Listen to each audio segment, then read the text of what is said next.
Himalayas on the whole can be divided into two divisions.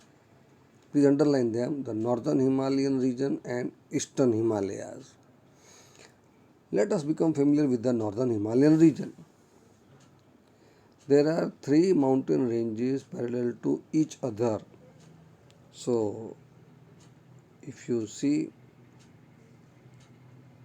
as we travel from southern part to northern part, there are three divisions: the lesser Himalayas, the central Himalayas, and the greater Himalayas.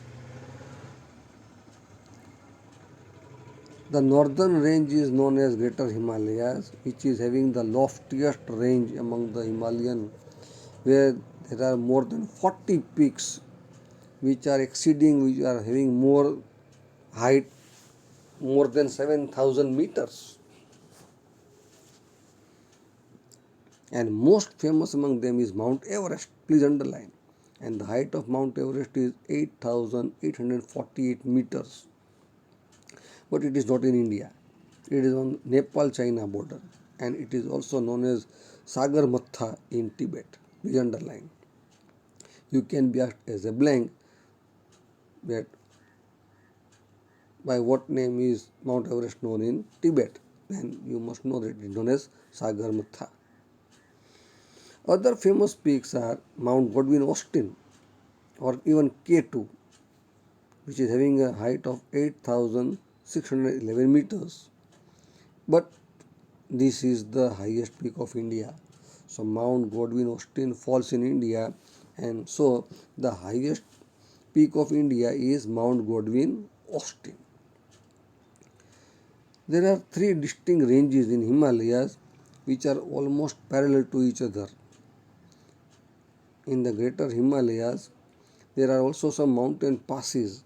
So, natural roads carved out from the mountainous areas, they are known as passes. And we have Jalapla Pass, Hathula Pass, Shipkila Pass, Karakoram Pass, etc. Mansarovar, a very holy and sacred place for the Hindus, is a part of China, also is in these mountain ranges. Let us become familiar with what is with like to know. The height of Mount Everest is 8,848 meters.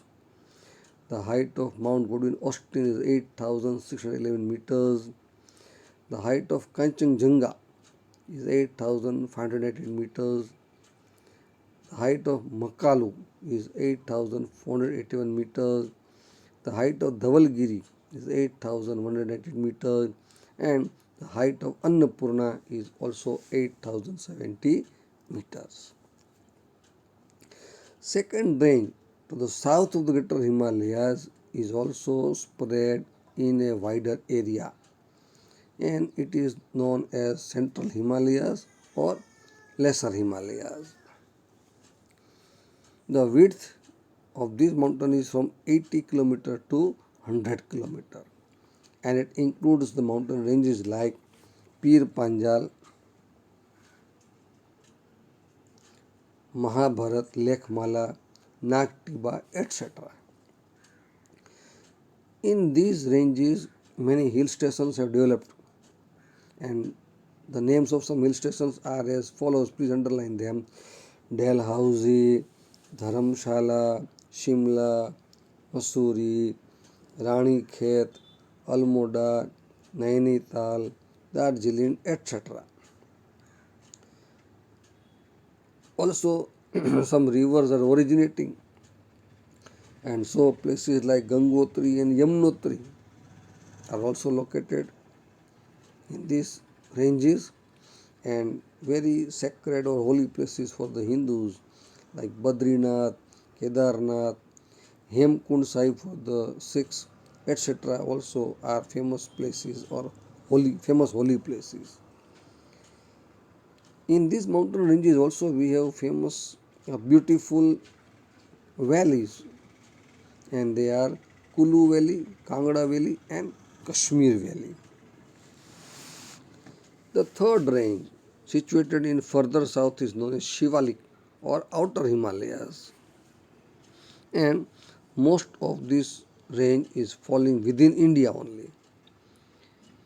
The width of these ranges is 10 to 15 kilometers and it has an average height of only 1000 meters. A special type of valley formation or peculiar type of valley formation has taken place in this range where it is covered by gravel, stones and thick sediments. So locally the people call these valley formations as dun, and so we have examples like Dehra Dun, Patli Dun, Kothri Dun, etc. Eastern Himalayas. The ranges which are situated in the eastern part of Himalayas have less height, and also some of them are very famous as hills. These hills are in eastern Himalayas and they are spreading as small ranges.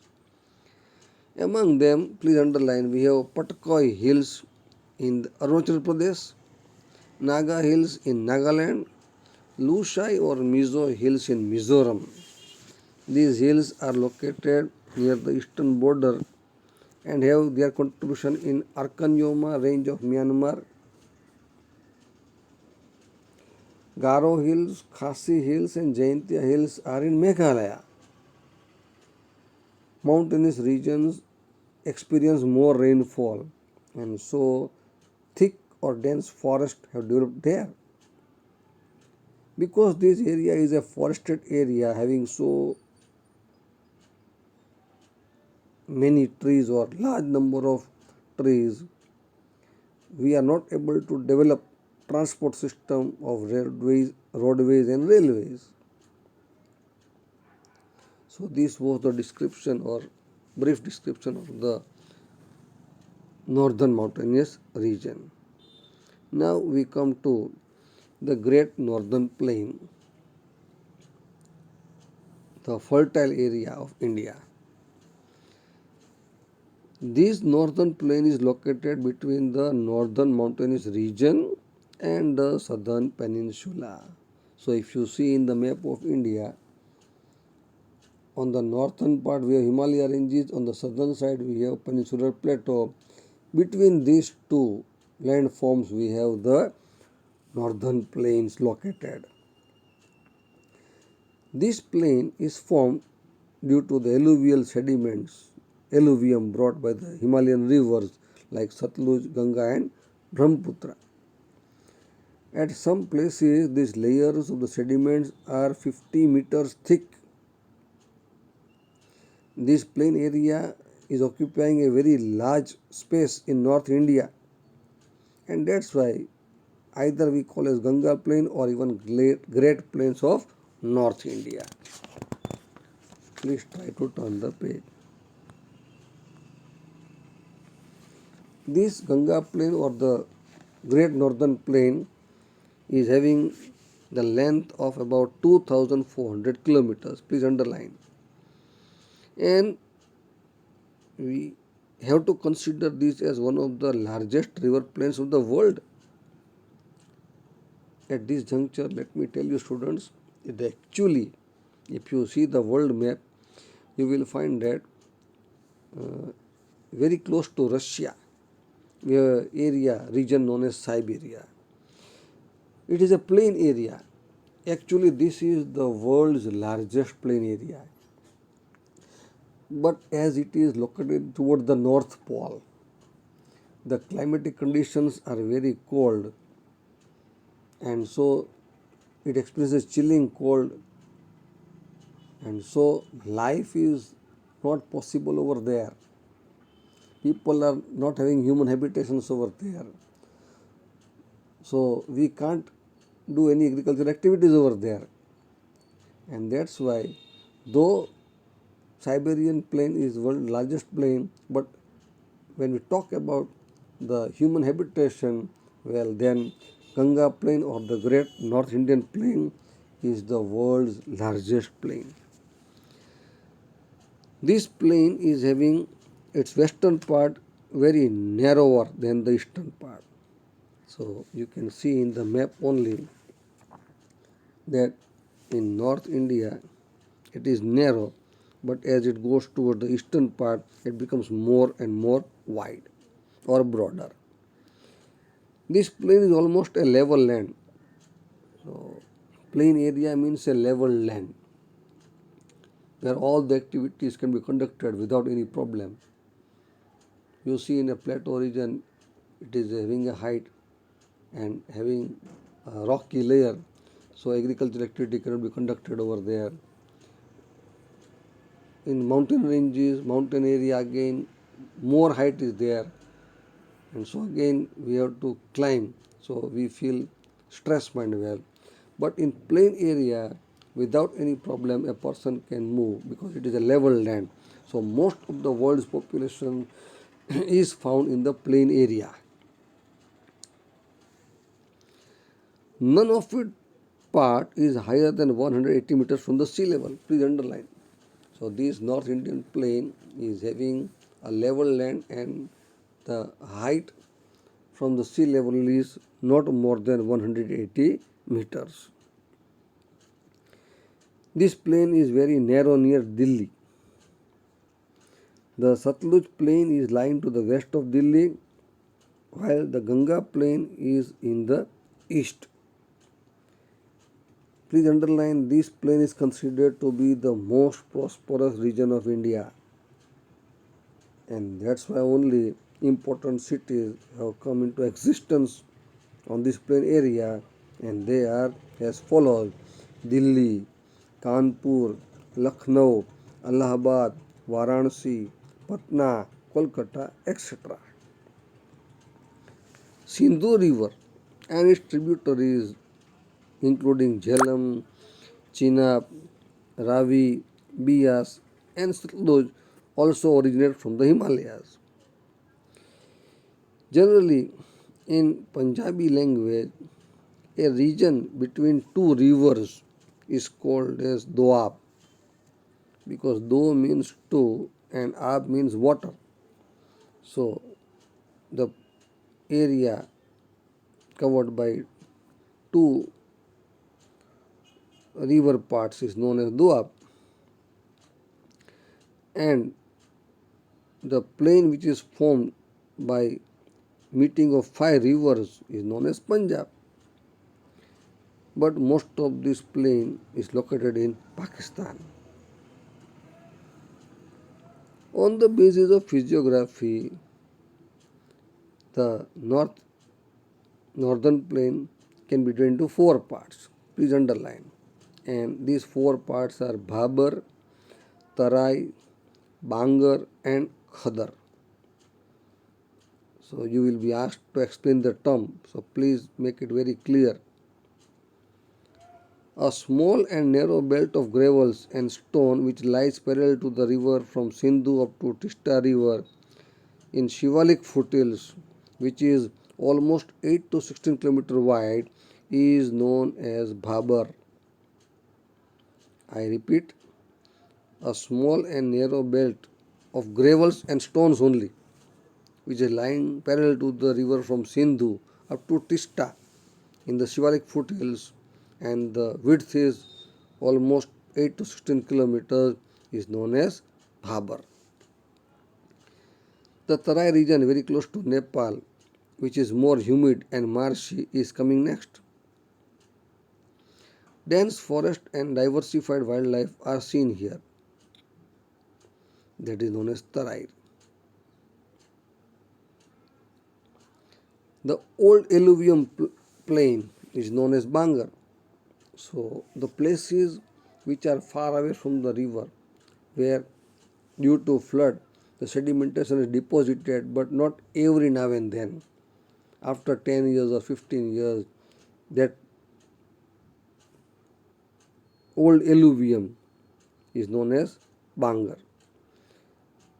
Due to consistent deposition, it develops a terrace shape and it is at a higher level than the flood plains. and new sediments which are brought every now and then by the river and deposited on the banks of the river, that part is known as khadar. So the area which gets every time a new layer of alluvium from the mountain slopes mined well is known as khadar. Well, students at this juncture try to understand that river Brahmaputra and river Ganga are meeting in Bangladesh at a place called Goalando. From there, it starts in a single flow, either known as Padma or Meghna or Jamuna. This Bangladesh area is getting every 6 months a new layer of soil, entire Bangladesh. So the farmers in Bangladesh are very lazy because without doing any hard work, they are able to get more crops. So they always pass their time by merrymaking or enjoying. Whereas in India, the farmer is completely depending on rain.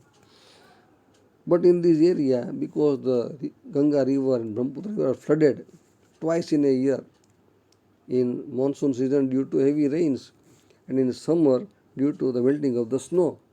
So this area every 6 months get a new layer of alluvium. So that new layer of alluvium is known as khadar. I hope you might be familiar with these four terms. Now we come to peninsular plateau region. Already I explained to you the word peninsula, a land area surrounded by water from three sides is known as peninsula. The southern India is the peninsular plateau region of India, and it is the oldest region of India. Please underline. As I explained in 13th chapter about Gondwana land, mind well this part was a part of Gondwana land. This region appears as an inverted triangle. If you see the map of India, you will come to know that at southern part it is becoming very narrow. Cape of Kanyakumari, mind well, the tip part, and if you come towards the northern part, it is becoming wider and broader. So it is like an inverted triangle. Average height of the peninsular plateau region is varying from 600 meters to 900 meters. Its northern part slopes toward northeast, which is evident from the flow of the river Chambal, Son and Damodar river. So if you come toward northern area, this peninsular plateau is having the height on the opposite part, it is from south to north, and this is becoming very clear because the river Chambal, Son and Damodar, which originate from the peninsular plateau region, they don't flow southward but they flow in the northern region and meet the river Ganga.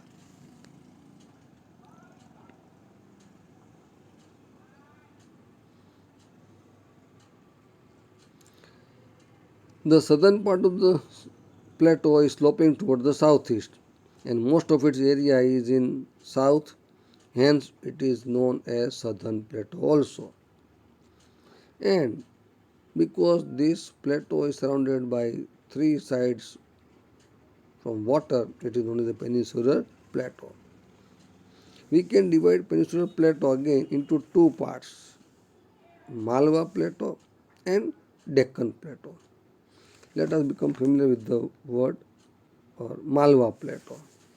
In Gujarati we have a nice song, Mehndi te wavi Malwe ne eno rang gayo Gujarat re. This Malwa plateau is located in Rajasthan state and very close to Gujarat. Aravalli range of Mount Abu is situated to the northwest part of Malwa plateau. Please become familiar with the physical location of the Malwa plateau. Aravalli range is situated in the northwest part of the Malwa plateau, and Aravalli is one of the oldest ranges in the world. Underline. It is an example of the fold mountain. Due to the earthquake or tectonic movements, due to pressure, the landform squeezed and formed into the folds. So as Himalayas, which has three folds, the outer Himalayas, the lesser Himalayas, central Himalayas, and the greater Himalayas. Even Aravalli range also is an example of a fold mountain. And Mount Abu Underline is the famous hill station on this range, which is very beautiful also and pleasant also. And Guru Shikhar Underline is the highest peak of the Aravalli range, having a height of 1722 meters. To the south of Malwa Plateau, the river like Chambal and Betwa emerge from Vindhyachal. They flow northwards and meet river Yamuna, as I already explained in the earlier part. And Yamuna also meets Ganga, while river Son flows northwards and meets river Ganga. So from the direction of the river and its flow, we can come to know that the region is sloping northwards. The slope of the Malwa Plateau is towards north, from south to north. The northeastern part of the central upland or Malwa Plateau is known as Bundelkhand. Besides this, river Luni and river Banas also originate in the Aravalli range in northeast. These rivers disappear or vanish in the run of Kutch because it is a dry region, desert area, whereas Sabarmati and Mahi river are meeting the Gulf of Khambat. From the flow of these rivers, Luni, Banas, Sabarmati and Mahi, we can come to an assumption that western part of the Malwa Plateau is sloping toward the southwest part. Rajmal Hills and Shillong Plateau are a part of Chota Nagpur Plateau, which also includes Ranchi Plateau. Please underline. The next division, Deccan Plateau. The history of the Deccan Plateau also is surprising how it got its name. You must know it. Students, please try to understand. The four directions in are known by the name as north, south, east, west in English, and in Hindi or Gujarati we say Uttar, Dakshin, Purva, Paschim. Uttar means north, Dakshin means south, Purva means east, and Paschim means west. Now the people of India used to use the word Dakshin. The Europeans could not pronounce this word, and from the local languages Dakshin became Dakhan, and from Dakhan the English people gave the name as Deccan. So this is the history. Actually there is no word like Deccan, but from the word Dakhan and Dakshin it has come out known as Deccan Plateau. This plateau is located to the south of Satpura, Mahadev and Michael ranges, which are located to the south of the Malwa Plateau. The northwestern parts of the plateau are composed of the lava deposits. A volcanic eruption contains lava, so this Deccan Plateau is formed of the lava deposits. On the western side, its border is demarcated by Western Ghats, which are running north-south along the Arabian Sea coast. So, a very narrow belt of mountain is also running on the western part of India, that is known as Western Ghats, and also on the eastern part of India known as Eastern Ghats. Western Ghats are continuous, but Eastern Ghats are dissected. The flow of the river from west to east has cut these mountains, and so they are dissected.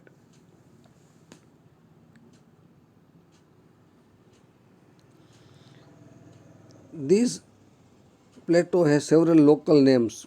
It is known as Sahyadri in Maharashtra and Karnataka, as Nilgiri in Tamil Nadu, as Annamalai and Cardamom ranges along the border of Kerala and Tamil Nadu. Mountain ranges are known by different names. Sahyadri ranges in Maharashtra and Karnataka, Nilgiri in Tamil Nadu, and Annamalai and Cardamom in on the border of the Kerala and Tamil Nadu.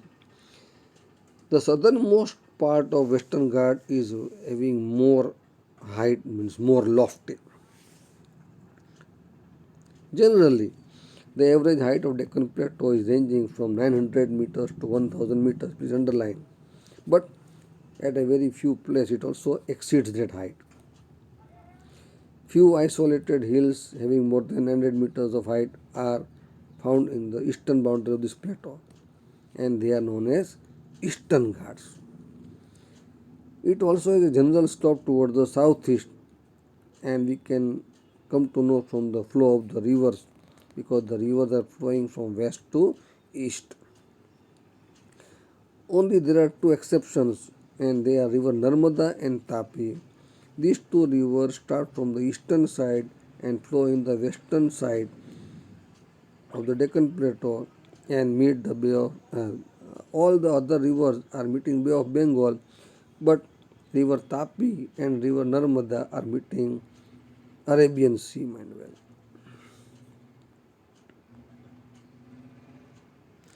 Coastal plains, the plains along the sea coast. If you see the map of India, on western part of India and eastern part of India, there is a narrow belt of the plain region, and these are the coastal plains. As peninsular plateau is surrounded by a narrow belt of plains starting from Kutch in Gujarat to Odisha, we can divide again into two parts: western coastal plains or west coast plain and east coast plain. Please underline, the west coast plain is spread from Gujarat to Kerala. Except in Gujarat, it is very wide. All other places the plain is mostly narrow. It is very undulating, having a very big difference in the height, and is known as Malabar coast in the south of Goa. West coast rivers have developed creeks at their estuaries. I already explained creeks and estuaries, so please try to become familiar with these two words. Most of these creeks are submerged valleys under the river water. These are formed due to the emergence of the seashore, and so only because it is very deep, it provides favorable conditions for fishery. We have many natural ports on the western coast of India, including Mumbai and Marmagova. Backwaters have developed along the southern coast of Kerala, and these are known as Kayal in the local language. A place where the sea water enters into the land area in a narrow part, where the water becomes standstill, they are known as backwaters, and they are found in southern coast of Kerala, and in local language we know as Kayal. Now come to the east coast plain. This east coast plain is broader also than the west coast plain, and we find a very big amount of alluvial deposition, because we have the deltas of the river like Kaveri, Krishna, Godavari and Mahanadi. The northern coast is known as North Sarkar, and Tamil Nadu coast is known as Coromandel coast. The last division is geographic division known as archipelago, group of islands. Archipelago means group of islands. There are few archipelagos in India. Please underline, Andaman Nicobar and Lakshadweep are the major archipelagos among them. There are many smaller islands in Lakshadweep, and these are located at some distance of Kerala coast. So if you see the map of India, on our left side we have Lakshadweep Islands, and on our right side we have Andaman Nicobar Islands. So Lakshadweep Islands fall off the Kerala coast, and Andaman Nicobar in the Bay of Bengal. These islands are having a horseshoe shape, and also they are formed due to corals, and so these coral islands are known as atolls. So coral islands having a horseshoe shape are known as atolls. It will be 1 mark question. Please try to underline this. A coral island having a horseshoe shape are known as atolls. Andaman Nicobar Islands are situated in the Bay of Bengal, and in this group of islands the number is more than Lakshadweep, and three are situated very far from the Indian coast, and these all. There are few mountain ranges, some of which are formed due to volcanic activity, and these islands are spread over 350 kilometers and have a strategic or very important location and importance. Like to know, the only active volcano in India is Barren Island in Andaman Nicobar archipelago, Narkondam, which is very near to it, is a dormant volcano. Students, earlier the southernmost point of India was Indira Point, but this place has now been submerged into the sea. That it is for your information.